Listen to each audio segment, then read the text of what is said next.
Big breaking news में आप सभी का स्वागत है। एक बार सबसे बड़ी खबर ओमिक्रॉन वेरिएंट को लेकर के आई हुई है। देखते हुए एसओपी गाइडलाइन शासन स्तर से जारी हो चुकी है, जो स्कूल कॉलेजों के लिए ये पालन करना अनिवार्य होगा। और देश में ओमिक्रॉन के केस 400 के पार हो चुके हैं।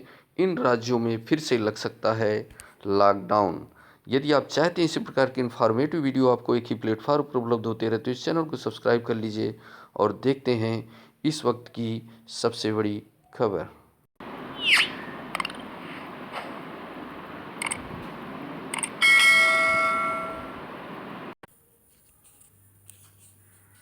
प्रेषक आराधना शुक्ला, अपर मुख्य सचिव उत्तर प्रदेश शासन सेवा में समस्त जिलाधिकारी उत्तर प्रदेश, सचिव माध्यमिक शिक्षा परिषद उत्तर प्रदेश प्रयागराज, समस्त जिला विद्यालय निरीक्षक उत्तर प्रदेश, शिक्षा निदेशक सभापति माध्य शिक्षा परिषद उत्तर प्रदेश, समस्त मंडलीय संयुक्त शिक्षा निदेशक माध्यमिक शिक्षा विभाग उत्तर प्रदेश।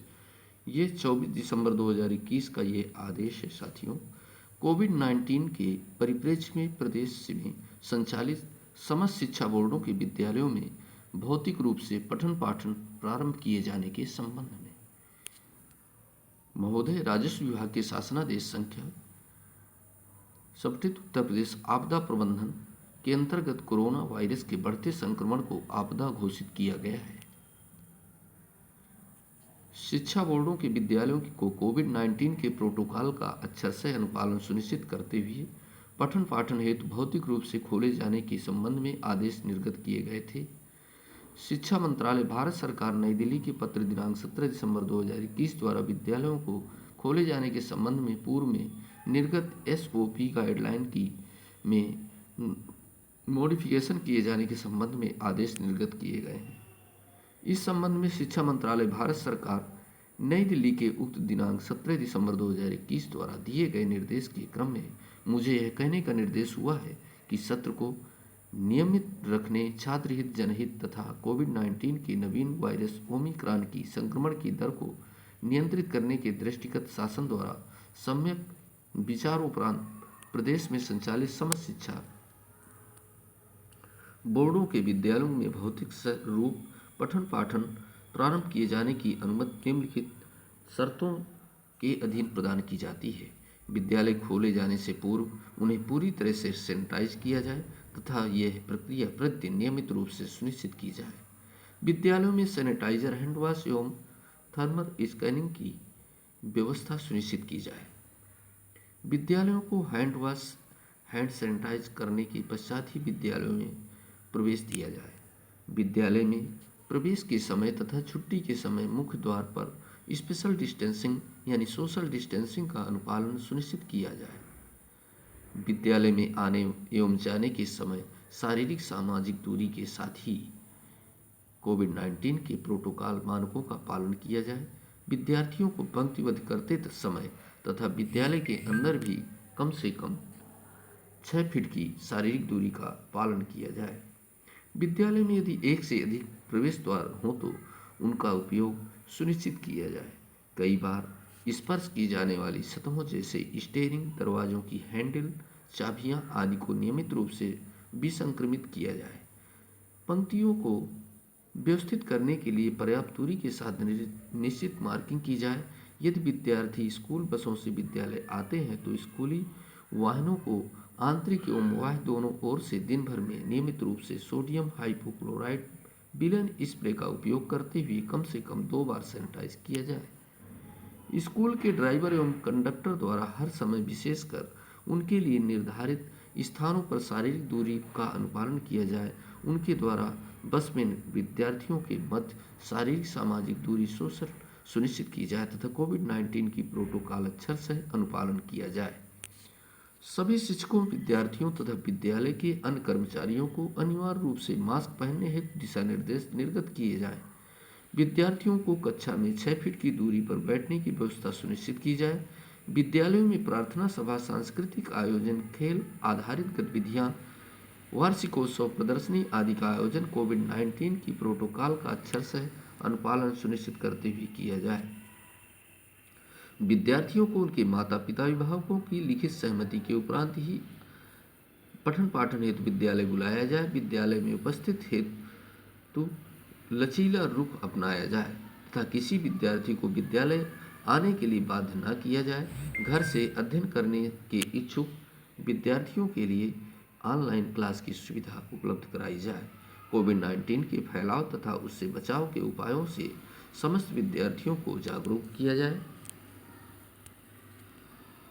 ऐसे सभी कर्मचारी जो उच्च जोखिम वाले हैं, जैसे वृद्ध कर्मचारी, गर्भवती कर्मचारी तथा वे कर्मचारी जिन्हें स्वास्थ्य कारणों से अतिरिक्त सतर्कता की आवश्यकता है, उन्हें ऐसे कार्यों में न संलग्न किया जाए जिसमें विद्यार्थियों से सीधा संपर्क होता हो। विद्यालयों में खेल, संगीत, नृत्य तथा अन्य प्रदर्शन कलाओं की कक्षाओं में सामूहिक गतिविधियों का आयोजन तभी किया जाए जबकि शारीरिक दूरी तथा स्वास्थ्य सुरक्षा मानकों का पालन करना संभव हो। विद्यालय में किसी छात्र, शिक्षक एवं शिक्षणेतर कर्मचारी को बुखार, खांसी, जुखाम इत्यादि से संबंधित लक्षण दिखाई देते हैं तो उनको चिकित्सीय परामर्श के साथ घर सुरक्षित पहुंचने की व्यवस्था सुनिश्चित की जाए। जिला विद्यालय निरीक्षक द्वारा सुनिश्चित कर लिया जाए कि संबंधित जनपद के समस्त विद्यालयों में शिक्षक, शिक्षणेतर कर्मचारियों का 100% वैक्सीनेशन हो गया हो। उपरोक्त समस्त प्रोटोकॉल के अनुश्रवण तथा अनुपालन का दायित्व जनपद में संबंधित जिला विद्यालय निरीक्षक तथा मंडल में संबंधित संयुक्त शिक्षा निदेशक का होगा। विद्यालयों में पठन पाठन के दौरान संपूर्ण व्यवस्था का सतत अनुश्रवण एवं अनुपालन सुनिश्चित किए जाने हेतु शिक्षा निदेशक माध्यमिक द्वारा किसी वरिष्ठ एवं भिन्न अधिकारी को नोडल अधिकारी के रूप में नामित किया जाए। उपरोक्त आदेशों का कड़ाई से अनुपालन सुनिश्चित कराया जाए। महोदया आराधना शुक्ला जी, अपर मुख्य सचिव शासन, उत्तर प्रदेश। ये साथियों महत्वपूर्ण अपडेट थी जो कोविड-19 प्रोटोकॉल को लेकर के एसओपी प्रेषित की गई है और इस गाइडलाइन का समस्त विद्यालयों, कॉलेजों में अनुपालन सुनिश्चित कराना अनिवार्य है। यदि आप चाहते हैं इसी प्रकार के इन्फॉर्मेटिव वीडियो आपको एक ही प्लेटफॉर्म पर उपलब्ध होते हैं तो इस चैनल को सब्सक्राइब कर लीजिए, वीडियो को लाइक कर दीजिए। नए वीडियो के साथ मिलेंगे, तब तक के लिए जय हिंद, स्वस्थ रहें, खुश रहें। देश में ओमिक्रॉन के केस 400 के पार हो चुके हैं। इन राज्यों में फिर से लग सकता है लॉकडाउन। देश में ओमिक्रॉन के मरीजों की संख्या बहुत तेजी से बढ़ रही है। अब तक 17 राज्यों में 422 केस सामने आए हैं। सबसे ज़्यादा 108 केस महाराष्ट्र में आए हैं। इसके बाद लिस्ट में दिल्ली, तेलंगाना और तमिलनाडु हैं। दिल्ली में केस 79 हो गए हैं। इस बीच सवाल उठा है कि क्या हालत बिगड़े तो महाराष्ट्र में एक बार फिर लॉकडाउन लगने जा रहा है। प्रदेश के स्वास्थ्य मंत्री राजेश टोपे जी ने इसका जवाब दिया है। राजेश टोपे जी के अनुसार यदि महाराष्ट्र में ओमिक्रॉन की स्थिति बिगड़ती है और ऑक्सीजन की कमी की स्थिति बनती है तो सरकार फिर से लॉकडाउन लगाने पर विचार कर सकता है। देश के इन राज्यों में फिर लग सकता है लॉकडाउन। महाराष्ट्र और दिल्ली के अलावा 6 अन्य राज्य ऐसे हैं जहां केस लगातार बढ़ रहे हैं। ये राज्य हैं गुजरात में 43, तेलंगाना, केरला, तमिलनाडु, कर्नाटक और राजस्थान। यहाँ भी नाइट कर्फ्यू का ऐलान कर दिया गया है और राज्य सरकारें क्रिसमस तथा न्यू ईयर को देखते हुए सख्ती बरत रही हैं। आशंका जताई जा रही है कि इन राज्यों में भी लॉकडाउन लगाया जा सकता है।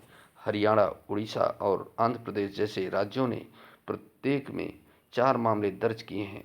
वहीं जम्मू और कश्मीर और पश्चिम बंगाल में 3-3, उत्तर प्रदेश में 2 और चंडीगढ़, उत्तराखंड, लद्दाख में 1-1 ओमिक्रॉन केस सामने आया है।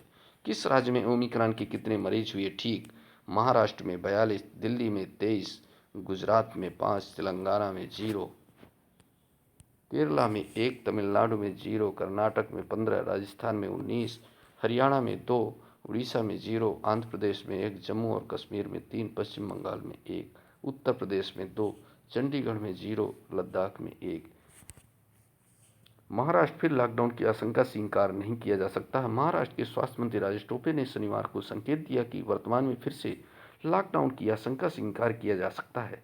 राज्य में नए सिरे से लॉकडाउन तभी किया जाएगा जब मेडिकल ऑक्सीजन की मांग 800 मीट्रिक टन प्रतिदिन तक पहुंच जाए। इससे पहले सरकार में 24-25 दिसंबर की मध्य रात्रि से रात 9 बजे से सुबह 6 बजे के बीच सार्वजनिक स्थानों पर 5 से अधिक व्यक्तियों के एकत्र होने पर प्रतिबंध लगाया जा चुका है।